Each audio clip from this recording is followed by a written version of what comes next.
It's the responsibility of most scientists and researchers and scholars to provide some explanations for any kind of observable phenomena.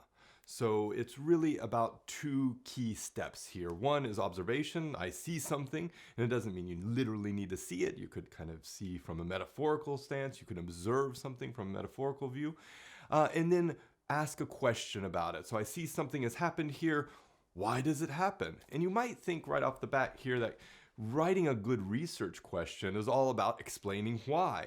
And maybe that will work in some select cases, but often why questions are really complicated and really difficult to answer properly or effectively within the scope of one paper or one research article.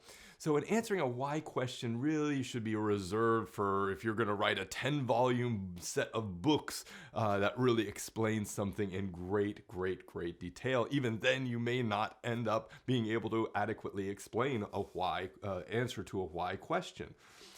So why questions, things like why are we here? Why is there war? Why does poverty exist? These sorts of questions are really existential and really challenging for a researcher to answer in one paper or one report.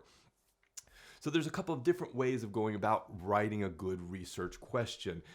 First of all, you really need to understand what it is that's happening. You really need to understand the phenomena in fairly good detail, because you're not going to be able to ask a good question about that phenomena if you're just approaching it with a kind of beginner's mindset. That might get you off the starting block. It might get you moving forward with what you want to research, but it's not the end game, certainly, and it won't make for a great paper because you're not going to be able to detail the different aspects of that phenomena so that the reader understands what it is that you've observed and why it's really important for them to know and understand. Why is it important for you to research?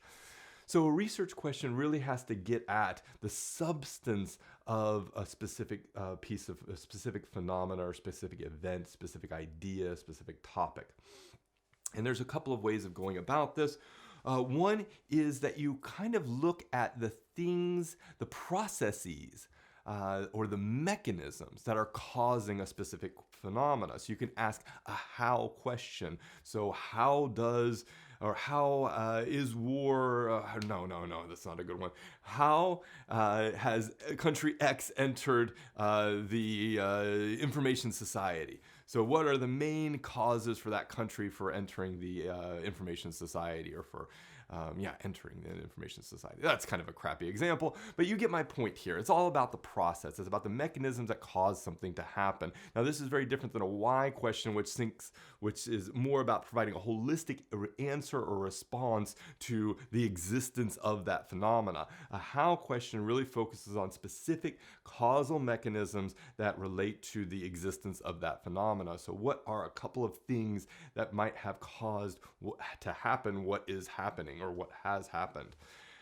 So how question, good way of starting off with a research question, good way of understanding a phenomena, but you have to understand that phenomena in detail.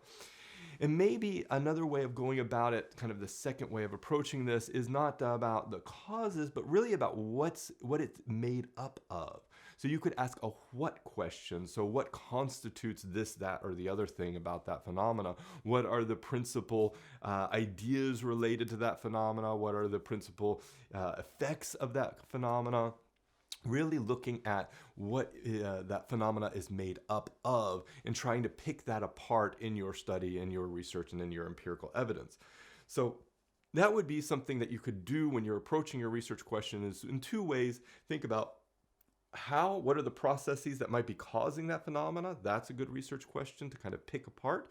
Or what is that phenomena made up of? What are the constituent parts? If I take it apart, what are this element, that element, or that element? So there's two interesting ways of going about writing a research question there. Focus on how or focus on what.